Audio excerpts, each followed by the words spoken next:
carbon and its compounds.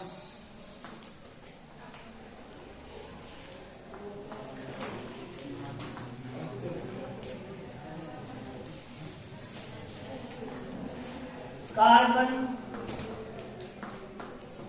व इसके यौगिक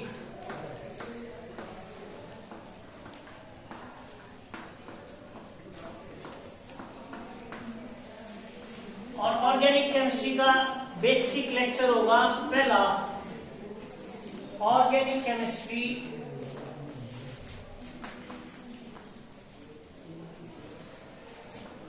का फर्स्ट लेक्चर होगा बेसिक आर्स। बेसिक का मतलब जो बेस है ऑर्गेनिक केमिस्ट्री का। अब आप कहोगे जी ऑर्गेनिक केमिस्ट्री की है तो उसकी डेफिनेशन भी हम डिफाइन करने की कोशिश करेंगे। बाकी ऑर्गेनिक केमिस्ट्री क्या है मैं आपको एक बार बता देता हूं। पहले थोड़ी चर्चा कार्बन के ऊपर कर लेते हैं। कार्बन क्या है? कार्बन का जो सिंबल है वो है भाई सी। क्या है? सी, कैपिटल सी। इस तरह से उसका जो परमाणु क्रमांक है, एटॉमिक नंबर है वो है 6 और इसका जो एटॉमिक मास है वो है 12 और इसके आइसोटोप मिलते हैं कार्बन 13 और कार्बन 14 के।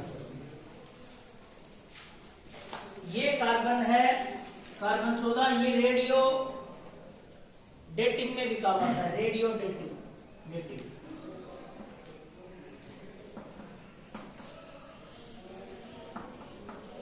जो पुरानी ऑर्गेनिक चीजें हैं जैसे आपके पेड़ हैं, पौधे हैं या चट्टाने हैं जिनमें कोई जीवाश्म मिल जाए, उन जीवाश्मों की उम्र पता लगाने के लिए, उनकी एज पता लगाने के लिए कार्बन 14 रेडियो डेटिंग होती है। वही टेक्निक है जिसका नाम है carbon 14 radio dating, carbon 14 radio dating. इस तरह से और ये किस लिए काम आती है? जो एज है, उम्र जो है, एज कैलकुलेशन के लिए काम आती है। कैलकुलेशन ऑफ फोसिल्स, जो जीवाश्म है, जो पुराने कंकाल, हड्डियां, सिप्पी, पेड़ पौधों के रिमेनिंग्स कहीं मिल जाते हैं, कोयलों की खदानों में या कहीं भी मिल जाते हैं, उनकी एज कैलकुलेट करने में काम आती है कार्बन 14। तो ये है आइसोटोप कार्बन के लिए। अब कार्बन जो है आपकी पीरियोडिक टेबल में 6 नंबर पे है। 6 नंबर पे कार्बन के होने का मतलब है कार्बन के पास प्रोटॉनों की संख्या कितनी है? 6 और इलेक्ट्रॉन भी कितने हैं? 6। और कार्बन का जो एटम अगर आप देखोगे तो इसमें प्रोटॉन कितने हैं? 6 और इलेक्ट्रॉन कितने हैं भाई? 2 तो इस ऑर्बिट में है। जो के शेल है, पहले वाली जो शेल है, 2 ये है पहले वाली शेल के, 2 इलेक्ट्रॉन तो इसमें है और जो इसके बाद है एल शेल। इसमें टोटल कितने रास्ते थे अपन काउंट करे थे? 8। तो 8 तो हमारे पास बचे ही नहीं। टोटल 6 थे, 6 में से 2 यहां आ गए, कितने बच गए? 4। तो 4 यहां घूम रहे हैं भाई इस तरह से। तो जो के शेल है उसमें 2 इलेक्ट्रॉन होते हैं और जो एल शेल है आउटर मोस्ट उसमें कितने होंगे? 4। और मैंने आपको एक नियम बताया था, ऑक्टेट अष्टक रूल। ऑक्टेट रूल जो अपने बेसिक केमिस्ट्री के लेक्चर है उनमें मैंने आपको समझाया था। ऑक्टेट रूल या अष्टक नियम, अष्टक नियम। इस अष्टक नियम या ऑक्टेट रूल के अनुसार आउटर मोस्ट इलेक्ट्रॉन में कोई भी परमाणु, कोई भी एटम एट कितने इलेक्ट्रॉन्स आता है? 8। कितने इलेक्ट्रॉन्स आता है? 8। तो 4 की कमी है इसके पास। 4 तो इसके पास ऑलरेडी है। 8 पूरे करने के लिए इसको कितने और चाहिए? 4 और इलेक्ट्रॉन लेने के लिए ये मैक्सिमम 4 बॉन्ड बना सकता है। 4 बॉन्ड। 4 जो आबंध है वो एक कार्बन बना सकता है। ठीक है, 4 आबंध बना सकता है। जैसे कार्बन डाइऑक्साइड दे दिया, इसमें दो आबंद है, ये एक डैश जो है वो एक आबंद को बताती है, एक इस डैश का मतलब है एक बॉन्ड, एक आबंद। आबंद और बॉन्ड का मतलब होता है जो चीज इनको आपस में पकड़े हुए हैं एक साथ, इनको एक दूसरे से अटैच रखे हुए हैं, नहीं तो ऑक्सीजन कहीं चले जाए, कार्बन कहीं और चले जाए, जो इनको बांध के रखती है वो है आबंद, बॉन्ड।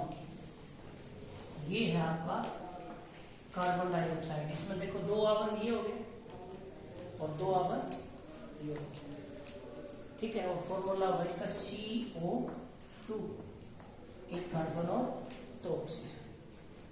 तो ये आपका दो आबंद ये और दो ये कितने आबंद हो गए? 4 आबंद। तो एक कार्बन मैक्सिमम 4 आबंद बना सकती है। बहुत सारे कंपाउंड जैसे कार्बन डाइऑक्साइड है, इसके अलावा एक है कार्बन मोनोऑक्साइड भी है आपका, कार्बन CO जिसको आप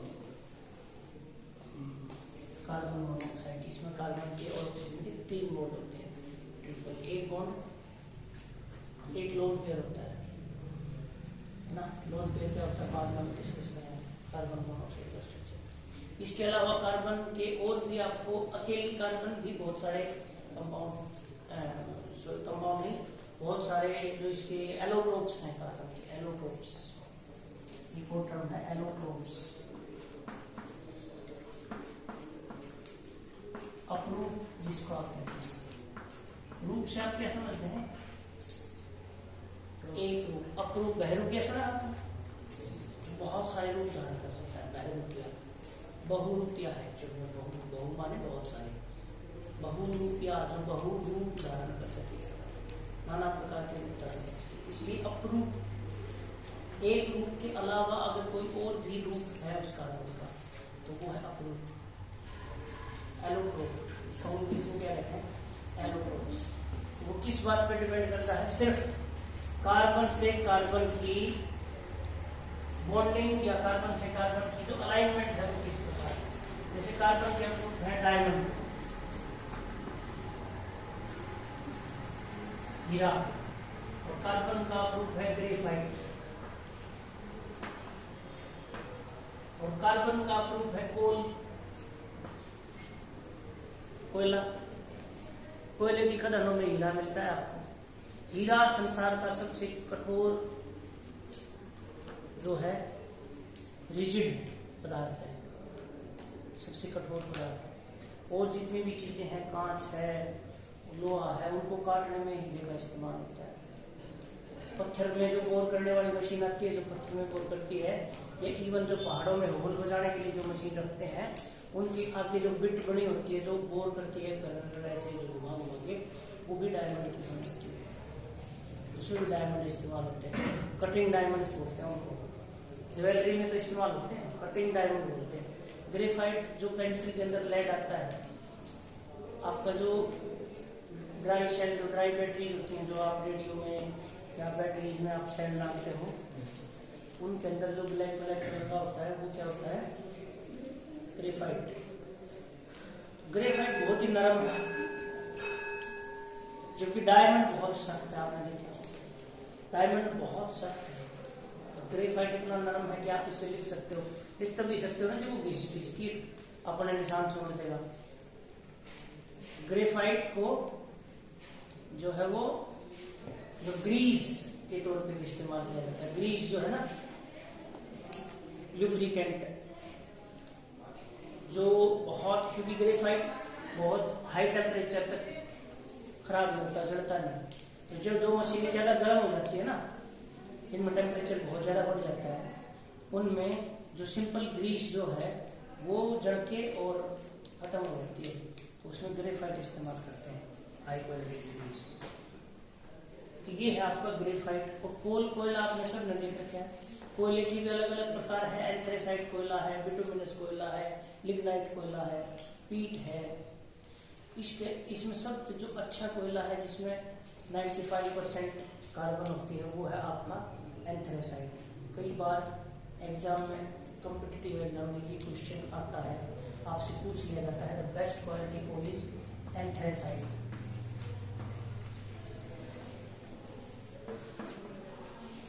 ये सबसे अच्छी क्वालिटी का है कोल। बहुत बार पूछा जाता है कॉम्पिटिटिव एग्जाम में, ये छोटे मोटे जितने भी एग्जाम होते हैं उनमें बहुत बार पूछा जाता है। एंथ्रेसाइट जो कोल है वो 95% से भी ज्यादा इसमें कार्बन की मात्रा है, और ये बिना धुएं के चलते हैं ऐसे, ठीक है, बहुत ज्यादा धुआं नहीं करते, अच्छे को होते हैं।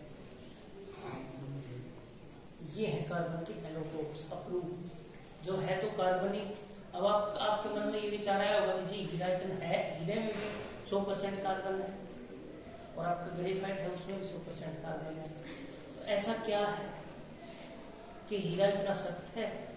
सिर्फ अरेंजमेंट है, एटम्स की जो अरेंजमेंट है, जो परमाणुओं की जो, जैसे भाई आप एक तो गोल चक्कर में खड़े हो जाओ इस तरह, या आप एक इस तरह से खड़े हो, मैं आपको बोलूँ कि भाई आपको इस तरह से एक बच्चा यहाँ खड़ा है, एक यहाँ खड़ा है, एक यहाँ खड़ा है, एक यहाँ, एक यहाँ, एक यहाँ, या फिर आप ट्रायंगुलर रूप में खड़े हो सारे, एक 3 बच्चे ले लिए हमने, एक यहाँ खड़ा है, एक यहाँ, फिर अगला यहाँ खड़ा है, अगला यहाँ। तो जो बॉन्डिंग है, जो अरेंजमेंट है, उस पर डिपेंड करता है। अरेंजमेंट में sp3 हाइब्रिडाइजेशन होती है, sp3 अगर ये है तो डायमंड बनेगा, और sp2 है तो सिर्फ इतना ही है।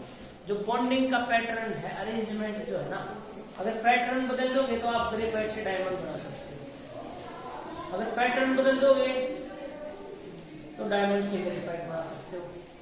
इंटरकन्वर्टिबल है, ऐसे डायमंड भी आते हैं जो ग्रेफाइट से बनाए जाते हैं। दबाव प्रेशर रिक्रिएट करके, प्रेशर और टेम्परेचर रिक्रिएट करके, चेंज करके ग्रेफाइट से डायमंड बनाए जाते हैं। जो आपकी बिट वगैरह होती है, जो लकड़ी की मतलब जो चीज़ों को चीरने में या निशान लगाने काटने में काम आते हैं जो डायमंड, वो लगभग ग्रेफाइट से बने होते हैं। जो नेचुरली डायमंड मिलते हैं कोल माइंस में, वो डायमंड बहुत महंगे होते हैं, ये सस्ते होते हैं, ठीक है।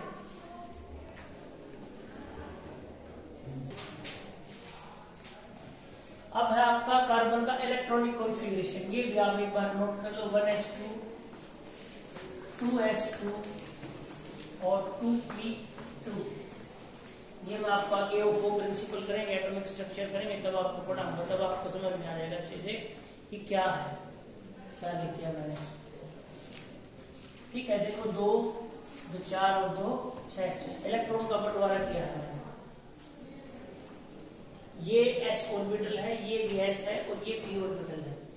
ये ऑर्बिटल कहाँ होती हैं, किस प्रकार से एटम के अंदर होते हैं, वो चर्चा करेंगे हम बाद में, ठीक है। तो ये इसका इलेक्ट्रॉनिक कॉन्फ़िगरेशन है। इसके अलावा कार्बन जब हाइड्रोजन के साथ बॉन्ड बनाती है, इसको बोलते हो आप हाइड्रोकार्बन। क्या बोलते हो? हाइड्रोकार्बन। कार्बन ऑक्सीजन के साथ बॉन्ड बनाती है, कार्बन और नाइट्रोजन के साथ बॉन्ड बनाती है, या कार्बन और किसी भी एलिमेंट के साथ बॉन्ड बनाती है अदर देन हाइड्रोजन, तो वो है आपका इनऑर्गेनिक। जैसे कार्बन और ऑक्सीजन का बॉन्ड बना रहे थे ना हम CO2 में, वो थी आपकी इनऑर्गेनिक कार्बन। इसकी बात होती है इनऑर्गेनिक केमिस्ट्री में। और ये सारा जो है आपका हाइड्रोकार्बन जो है, ये है ऑर्गेनिक। हाइड्रोजन और कार्बन,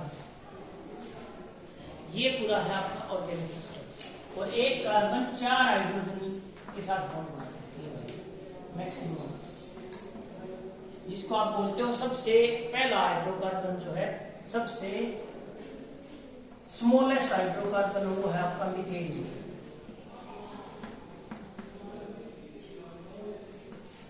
क्या है? CH4। एक कार्बन और 4 हाइड्रोजन। मैंने आपको बताया था एक कार्बन 4 बॉन्ड बना सकती है, 4 हाइड्रोजन के साथ बॉन्ड बना सकती है। एक हाइड्रोजन एक बॉन्ड बना सकता है, एक हाइड्रोजन एक ही बॉन्ड बना सकता है, और कार्बन 4 बॉन्ड बना सकती है। जिसको ये डाउट है कि जी एक हाइड्रोजन एक बॉन्ड क्यों बना है, तो जो बेसिक वाले लेक्चर हैं अपने केमिस्ट्री वाले, वो आपने देखे होंगे। जिसके मन में जिसने देख लिए उसका डाउट क्लियर हो गया होगा कि एक हाइड्रोजन एक बॉन्ड क्यों बनाता है। उसमें हमने कार्बन की भी चर्चा कर रखी है थोड़ी सी। कार्बन 4 क्यों बना, और इस बात की भी चर्चा कर रखी है कि कोई एलिमेंट है वो बॉन्ड बनाता ही क्यों है, वाई नीड, उसको आवश्यकता क्यों है बॉन्ड बनाने की। ठीक है, तो ये होगा आपका simplest hydrocarbon, that is methane. और यहां से शुरू होती है आपकी ऑर्गेनिक केमिस्ट्री हाइड्रोकार्बन से। अगर इस हाइड्रोजन को रिप्लेस करके और मैं ऑक्सीजन ऐड कर दूं, इन दो हाइड्रोजन को रिप्लेस करके अगर मैं ऑक्सीजन ऐड कर दूं यहां पे केमिकल रिएक्शन से, तो वो भी किसमें इंक्लूड होगा, ऑर्गेनिक केमिस्ट्री। अगर इन दोनों हाइड्रोजन को हटा के अगर आपने क्या कर दिया, ऑक्सीजन लगा लिया, ये कंपाउंड भी आपका किसमें होगा, इन्वॉल्व होगा। ठीक है, ये ध्यान रखना है। अब ऑर्गेनिक केमिस्ट्री की स्टार्टिंग होती है यहां से। अब आपको बीबीजी ऑर्गेनिक केमिस्ट्री का थोड़ा सा इतिहास मैं आपको बता देता हूं। एक साइंटिस्ट था ब्रिजेलियस, बहुत सारे साइंटिस्ट इस संदर्भ में ऑर्गेनिक केमिस्ट्री के डेवलपमेंट में जिनका योगदान रहा, उनमें से एक साइंटिस्ट था ब्रिजेलियस। ब्रिजेलियस ने एक थ्योरी दी जिसका नाम था vital force theory. Vital force theory, vital force क्या होती है भाई, वाइटल, वाइटल का मतलब है जीवन। विटा का नाम विटा क्यों रखा गया है, दूध, विटा का दूध दिया है, तो वाइटल का संबंध है ना वो किससे है, जीवन से, जीवन देने वाला। वाइटल फोर्स थ्योरी का मतलब है, ब्रिजेलियस ने कहा कि जो ऑर्गेनिक कंपाउंड है, जो ऑर्गेनिक कंपाउंड है वो सिर्फ जीवधारियों से मिल सकता है, एनिमल्स से, प्लांट्स से और ऑर्गेनिजम्स से। उनको आप लैब में नहीं बना सकते। किसने कहा, ब्रिजेलियस। वाइटल फोर्स थ्योरी ने क्या कहा कि जो ऑर्गेनिक कंपाउंड है, चाहे वो कोई भी कंपाउंड है, that can be obtained from only the living beings. जो कार्बन के हाइड्रोकार्बन है या पदार्थ है, वो आपको कहां से मिलते हैं, सिर्फ जीवधारियों से। अब आप कहोगे जी कोयला हमें खदानों से मिलता है, तो कोयला जहाँ जंगल थे, वन थे, वो भूकंप से या किसी भी अन्य कारणों से या सीमेंट से, दलदल की वजह से धस गए नीचे, उनके ऊपर चट्टानें आ गई, वो नीचे जल नहीं पाए ढंग से जमीन की गर्मी के कारण, अब जले रह गए, तो वो आज कोयला है। कुछ ऑर्गेनिज्म थे, माइक्रो ऑर्गेनिज्म थे या बड़े ऑर्गेनिज्म थे, उनका तेल निकल गया नीचे दम की गर्मी की वजह से, वो भी जले रह गए, वो आपका पेट्रोल है, गैसेज है, मीथेन गैस ट्रैप होगी। आपको जहां से भी बदबू आ रही है, जिस भी खेत में से, चावल के खेत में से आ रही है, नालियों में से, गटर में से, भैंस के पेट में से, भैंस के गोबर से, वो सारी क्या है, क्यों आती है, मीथेन गैस की वजह से। एक गैस होती है मीथेन गैस, इसकी वजह से बदबू आती है। इसको स्वयं मार्शी गैस भी बोलते हैं, क्योंकि ये जहाँ भी पौधे या पेड़ पौधे, जब जो दलदली एरिया होता है ना, पानी भर जाता है जहाँ पे, वहाँ जब पेड़ पौधे गलते हैं तो उसमें से चढ़ान जो आती है, जो दुर्गंध जो आती है, इस गैस की वजह से आती है, इसलिए इसको मार्स गैस भी बोलते हैं, मार्सी गैस। और ये बहुत ज्वलनशील गैस होती है भाई। जो आपके बायोगैस प्लांट हैं उनमें जो स्टोव, जो आपके एलपीजी सिलेंडर्स ना, उनमें सब में इस्तेमाल होती है, जलाने में काम होती है, ईंधन के तौर पर इस्तेमाल होती है मीथेन गैस, मार्सी गैस। तो ये मीथेन गैस के बारे में है। ऑर्गेनिक केमिस्ट्री का जो ये वाइटल फोर्स थ्योरी थी कि जो जीवधारी है उनके अनुसार बहुत सारे नाम है ऑर्गेनिक कंपाउंड को वो दिए गए भाई। एक नाम दिया था फॉर्मिक एसिड। आपकी थोड़ी सी स्टोरी है ना इसकी फॉर्मिक एसिड की, आपको बता देता हूँ। फॉर्मिक एसिड, फॉर्मिका लैटिन भाषा का शब्द है, फॉर्मिका, और लैटिन भाषा में फॉर्मिका किसको बोलते हैं, चिट्टी को, आंट।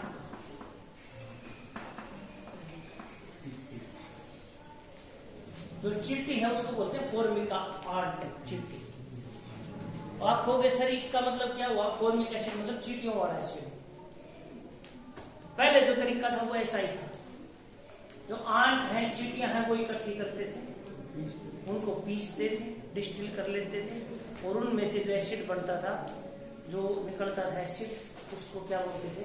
फॉर्मिक एसिड, चींटियों वाला एसिड। इसी तरह से आपके पास एक था कैप्रिक एसिड। ये जो एसिड है कैप्रिक एसिड, इस कैप्रा लैटिन भाषा का शब्द है कैप्रा। ये पहले जब एसिड बना, इसका नाम होता है बकरी पोट।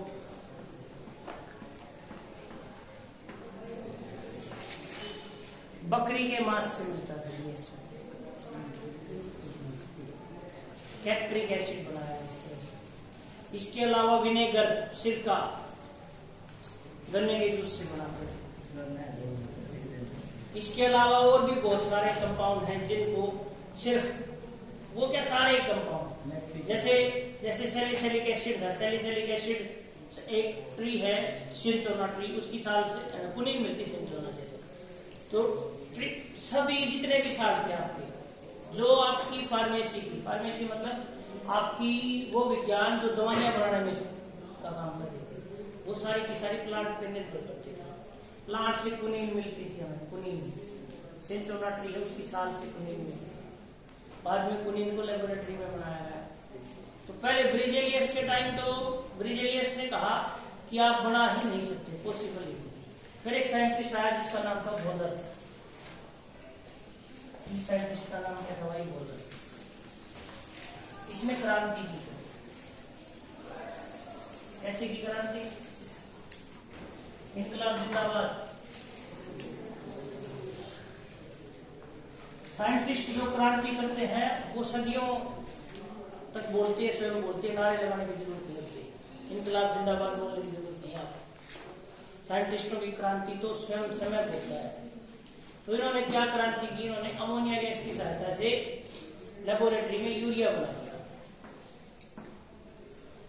वॉलर ने यूरिया बना दिया लेबोरेटरी में, और उस दिन से लोगों ने मानना बंद कर दिया कि जब यूरिया लेबोरेटरी में बना दिया, यूरिया ऑर्गेनिक है, और यूरिया लेबोरेटरी में बन सकता है, तो और कंपाउंड भी लेबोरेटरी में बन सकते हैं। और वाइटल फोर्स को डिस्कार्ड कर दिया गया, कट्टा मार दिया गया। ऐसा नहीं तो यूरिया कहां से आता था? यूरिन से, गाय का यूरिन, भैंस का यूरिन, बकरी का यूरिन, कुत्ता, आदमी, जो भी urine is the source of urea.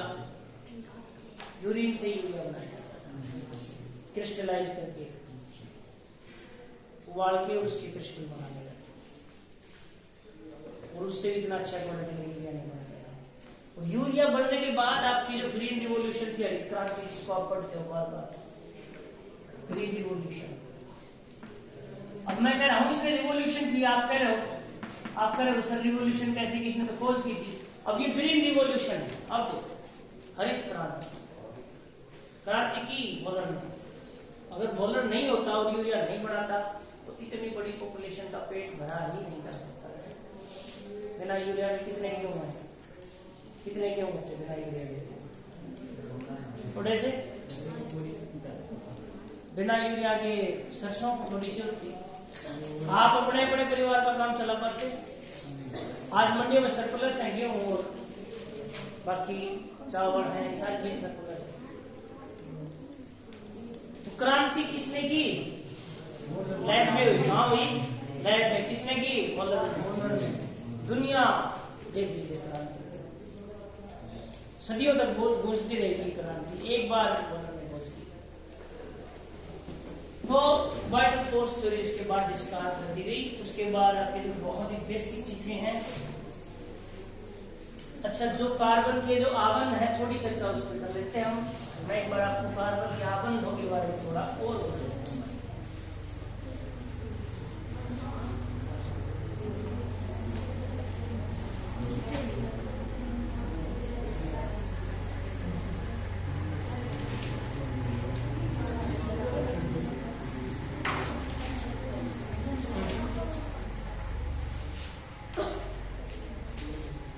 Carbon के 4 आबंध बने, आपको बताए 4 आबंध। ये कार्बन के जो आबंध हैं इनको बोलते हैं सहसंयोजी आबंध।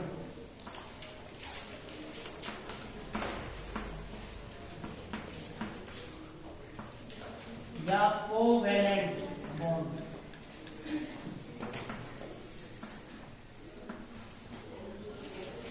कोवेलेंट बॉन्ड सिंपल टाइप के बॉन्ड होते हैं। को माने साथ साथ और वैलेंट का मतलब वैलेंट, वैलेंसी, आवश्यकता। जब दोनों को बराबर आवश्यकता हो इलेक्ट्रॉन की, जो वो आबंध बना रहे हैं। कल एक लड़की कह रही थी कि दूसरी लड़की के साथ मिलके कि सर हम एक बुक ले आए, कह रहे थे ना भाई कुछ ऐसी बात। उसी बात पे चर्चा कर लेते हैं कि ये लड़की है ए और ये लड़की है बी, ठीक है। या ऐसे मान लेते हैं ये लड़की है सी कार्बन और ये लड़की है एच हाइड्रोजन, ठीक है। इसके पास साइंस की बुक है, इसके पास मैथ की बुक है। इन दोनों ने मिलकर ये सोच लिया कि हम दोनों इकट्ठी पढ़ेंगे और मैं मैथ की बुक ले आती हूँ और आप साइंस की, ठीक है। अब जब दोनों की आवश्यकता बता रहा हूं, ये होगा कॉमन, ये एक पूल होगा, दोनों कॉमन बुक होगी मैथ और साइंस। ये कार्बन का इलेक्ट्रॉन है, ये हाइड्रोजन का इलेक्ट्रॉन, और ये मैथ और साइंस की बुक है दोनों लड़कियों के बीच में। ये कॉमन है, दोनों ने परचेज कर मिलके बुक। ये लेके आई थी किसकी? मैथ की। ये लेके आई थी साइंस की। अब इसको लगता है ये मैथ वाली बुक मेरी है क्योंकि मैंने इसको साइंस की दे रखी है। इसको लगता है कि ये साइंस वाली बुक मेरी है क्योंकि मैंने इसको मैथ की दे रखी है। इसको लगता है कि मेरे पास साइंस मैथ दोनों की बुक है। जब इससे टीचर क्लास में पूछ लेगा कि जी बताओ बेटा आपके पास ये कार्बन है, इसको उठा के पूछेगा बताओ आपके पास साइंस की बुक है, तो ये क्या कहेगी है। आपके पास मैथ की बुक है, ये कहेगी जी वो भी है। अब बात आ गई हाइड्रोजन, दूसरी लड़की से पूछ लिया बताओ भाई आपके पास बुक है साइंस की, ये कहेगी जी मेरे पास साइंस की बुक है, ये कहेगी मेरे पास मैथ की बुक है। तो ये होगी कॉमन बुक। उसको लगेगा कि ये भी मेरी है, उसको लगेगा मेरी है, हालांकि परचेज दोनों ने अलग अलग की थी। तो ये इलेक्ट्रॉन किसका है? हाइड्रोजन का, क्योंकि हाइड्रोजन को भी उतनी ही आवश्यकता है जितनी कार्बन को है इलेक्ट्रॉन की। दोनों को बराबर आवश्यकता है। इस कार्बन को भी इलेक्ट्रॉन की आवश्यकता है क्योंकि मैंने बताया कार्बन के पास कितने इलेक्ट्रॉन टोटल? 4 outer most. 2 अंदर वाले रह गए, वो बॉन्डिंग में हिस्सा नहीं लेते। जो के शेल में थे 2 इलेक्ट्रॉन के और एल में कितने थे? के वाले तो हिस्सा नहीं लेते बॉन्डिंग में, सिर्फ बाहर वाले ही हिस्सा लेंगे। तो 1 इलेक्ट्रॉन मैंने ये बना दिया, 1, दूसरा ये 2, 3 और 4 बन गए भाई। Yes sir. हाइड्रोजन के पास हाइड्रोजन का एटॉमिक नंबर कितना होता है? 1।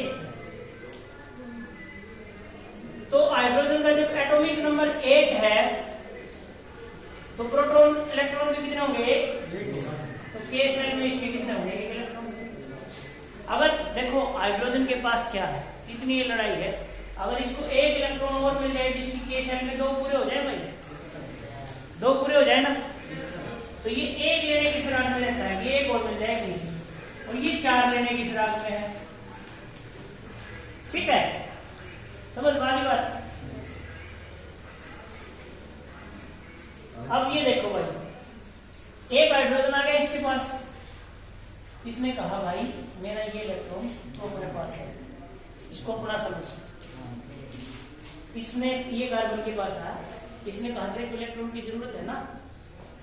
कार्बन ने कहा हाँ भाई मेरे को तो 1 की क्या 4 की जरूरत है। तो बोले देख भाई मेरे पास 1 है, तू इस 1 मेरे वाले को अपना समझ, मैं तेरे पास रह जाऊं और ये इलेक्ट्रॉन भी ले आऊं। बोला ठीक है, तू इलेक्ट्रॉन भी ले आ और मेरे पास है आराम से। ये इसके पास आ गया, इसके पास है कार्बन का इलेक्ट्रॉन। अब कार्बन साथ में कार्बन भी ये कह रहा है भाई जरूरत तो मेरे को 1 की है, और ये कह रहा है मेरे को भी 1 की जरूरत है हाइड्रोजन, मेरे पास 1 है लेकिन 1 की और जरूरत है। तो कार्बन को लगा भाई तू मेरे वाले को अपना समझ। तो ये दोनों पास पास आ गए। अब इसको लग रहा है ये दोनों मेरे हैं, इसको लग रहा है दोनों मेरे हैं। ठीक है, इसी तरह से एक और हाइड्रोजन आया, फिर ये और अपने भतीजे भाई बुला रहा है, एक और हाइड्रोजन आया इसके पास। उस हाइड्रोजन ने सोचा कि भाई देख, एक इलेक्ट्रॉन की आवश्यकता है आपको इसका नंबर, ये बोलता हाँ भाई है, तो बोला मेरे इलेक्ट्रॉन को अपना समझ, कोई दिक्कत नहीं। और ये कह रहा है कि तू मेरे को अपना समझ, फिर इनके बीच में एक बॉन्ड बन गया, एक हाइड्रोजन और आ गया, कहीं से ये आपकी बुआ छोड़ बोला गया।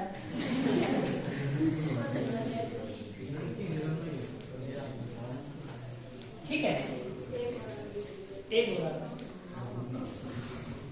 इसने भी अपना समझ लिया। इसी तरह से एक और आ गया भाई, कितने हाइड्रोजन हो गए? 4। इन सभी हाइड्रोजन की आवश्यकता थी एक एक इलेक्ट्रॉन की। अब इस हाइड्रोजन के पास भी 2 इलेक्ट्रॉन है, देखो इसके पास भी 2, इसके पास भी 2, इसके पास भी 2, और कार्बन के पास टोटल कितने इलेक्ट्रॉन हो गए? 8। 2 2 4 2 6 2 8, इसके 8 पूरे हो गए। 4 इसको मिल गए। अब ये सारे साथ साथ रहेंगे। अब तक ये अलग अलग एंटिटी थे, कोई हाइड्रोजन था, कोई कार्बन था, अब ये बन गए मीथेन, CH4। ठीक है, अब गलती से कोई दूसरा हाइड्रोजन इसके पास मत लेके जाना, देखो आप लोग ये के साथ दिया ना, इसकी पूरी हो गई, इसकी जितनी रिक्वायरमेंट थी दैट आर फुलफिल्ड।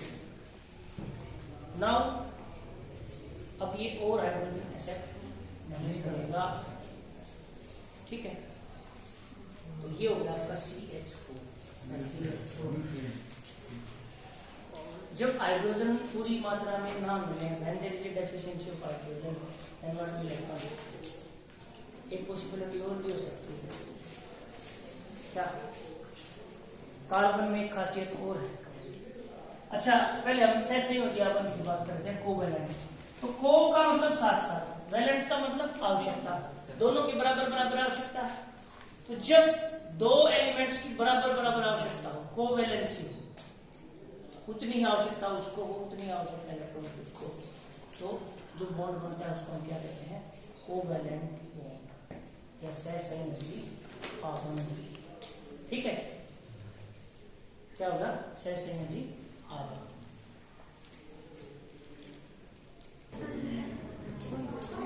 अब कार्बन की एक और प्रॉपर्टी है जो डिस्कस करेंगे, जिसका नाम है संरक्षण या कैटिनेशन। संरक्षण या कैटिनेशन।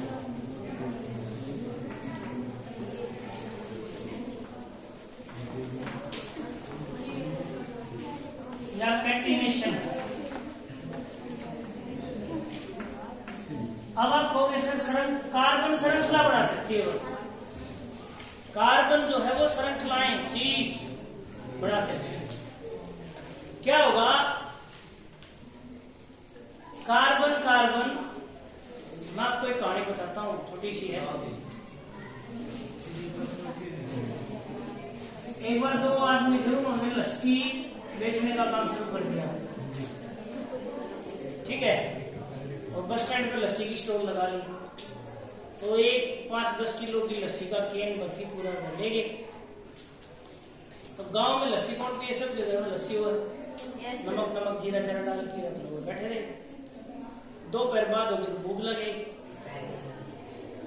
लगे, तो दोनों दोस्त थे, बोले यार, एक ने सोचा 1 रुपया पड़ा था उसकी जेब में, ले 1 रुपया, 1 गिलास 1 रुपये का था, बोला मेरे को 1 गिलास लस्सी पिला दे। उसने वो लस्सी पिला दी।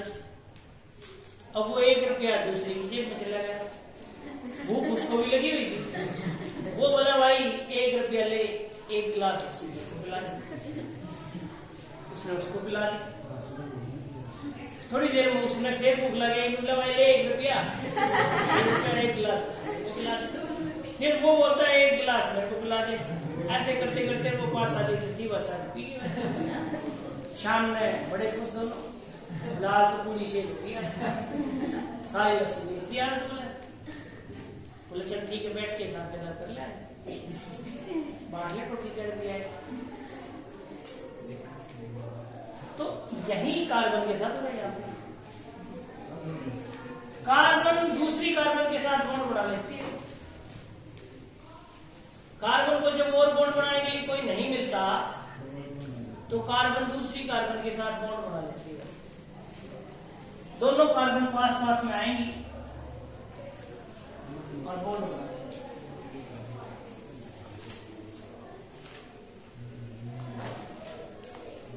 ये विशेष गुण है कार्बन का।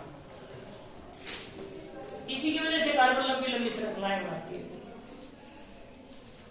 दूसरा, तीसरी कार्बन मान लो और आ गई, एक और कार्बन आगे मान लो, उसके साथ भी बॉन्ड बनाने भाई, तू भी आ जा। एक और आगे मान लो, उसके साथ भी बॉन्ड, तू भी आ जा। चेन बनी, लीनियर लंबी लंबी चेनें बना सकती है। दूसरी ब्रांच चेनें बना सकती है। ब्रांच चेन मतलब एक कार्बन और आ जा भाई, और इसके पास कितने इलेक्ट्रॉन है? 4 है ना, 1 2 3 4, और 4 बना सकती है बॉन्ड। एक कार्बन और के साथ भी बना सकती है, एक और कार्बन के साथ भी बना सकती है।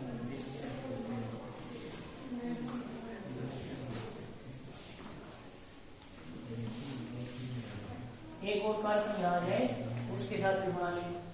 और यह जो चेन है, या एक और कार्बन अपना इलेक्ट्रॉन ले लिया तो उसके साथ भी बना सकते हैं। इस तरह से चेन ग्रो भी कर सकती है। एक कार्बन, दूसरी कार्बन, तीसरी कार्बन, चौथी कार्बन, ऐसे कार्बन से कार्बन अटैच होती चली जाए, चेन है वो ग्रो भी कर सकते हैं। या चेन और भी लंबी हो सकती है, तो बहुत सारी लंबी लंबी चेनें बन जाती है, बहुत बड़ी बड़ी चेनें कार्बन, 100 कार्बन की, 1000 कार्बन की, ठीक है, जिनको पॉलीमर्स बोलते हैं। क्या बोलते हैं? पॉलीमर्स। जो नायलॉन है, रस्सियां देखे हैं ना अपना, प्लास्टिक की नायलॉन की, नायलॉन की प्लास्टिक की रस्सियां देखी होंगी। वो क्या है आपका? कार्बन की लंबी लंबी श्रृंखलाओं से। पीवीसी प्लास्टिक देखा होगा आपने, जिसके जो जितना भी प्लास्टिक आप देख रहे हो सब कार्बन की लंबी श्रृंखलाओं से,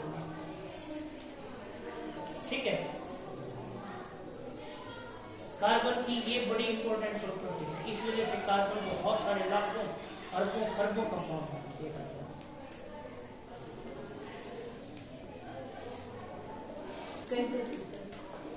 श्रृंखलन या कैटिनेशन एक प्रॉपर्टी है। तो कार्बन की 2 प्रॉपर्टी है जो इंपॉर्टेंट है, जिस पे एग्जाम में बार बार क्वेश्चन आ रहा है कि कार्बन की 2 इतने सारे कंपाउंड है, जो अरब खरब कंपाउंड है, इतने सारे कंपाउंड कार्बन कैसे बना सकती है, इस पे एक क्वेश्चन आता है, ठीक है। How carbon can form so much compound, so many compound. तो 2 ही प्रॉपर्टी है। एक तो 4 आबंध बना सकती है कार्बन, कितने बॉन्ड बना सकती है? 4। दूसरा कैटिनेशन, उसकी एक प्रॉपर्टी है श्रृंखलाएं बनाने की, स्वयं के साथ बॉन्ड बनाने की, उसका नाम क्या है? कैटिनेशन या श्रृंखला। तो इसकी वजह से भी कार्बन जो है वो आपकी बहुत सारे कंपाउंड बनाता है। तो ये क्वेश्चन बड़ा इंपॉर्टेंट है, 5 नंबर का क्वेश्चन होता है। 10th का जो बोर्ड का एग्जाम होता है ना, उसमें आता है 5 नंबर का, और कई बार +1 में भी आता है ये क्वेश्चन। पूछ लेते हैं कि why carbon making so many compounds, और how carbon can make so many compounds. Carbon इतने सारे कंपाउंड कैसे बना सकते हैं? तो उसके 2 ही रीजन, एक 4 जो बॉन्ड है, और दूसरा कैटिनेशन। आप समझ गए, कार्बन दूसरी कार्बन के साथ बॉन्ड बना सकते हैं। बाकी जो बच गई जगह, बाकी जो जगह बच गई वो हाइड्रोजन अटैच हो सकती है भाई। बाकी जो जगह बच गई आपके पास, वहां हाइड्रोजन अटैच हो जाएगी, और ऐसी लंबी श्रृंखलाएं हाइड्रोकार्बन बनाती है भाई। वैक्स, मोम, पैराफिन्स, मिट्टी का तेल, पेट्रोल, केरोसिन ऑयल, डीजल, तारकोल, सरसों का तेल में सल्फर भी होगा, कार्बन की लंबी चेन भी होती है। ये सब एग्जाम्पल है। घी, बाकी जगह पे हाइड्रोजन आ सकते हैं, कार्बन भी आ सकते हैं, कोई दिक्कत नहीं। जो खाली जगह बची वहां हाइड्रोजन आ सकते हैं, तो इनको क्या बोलते हैं? Long chain hydrocarbons. Long chain hydrocarbon.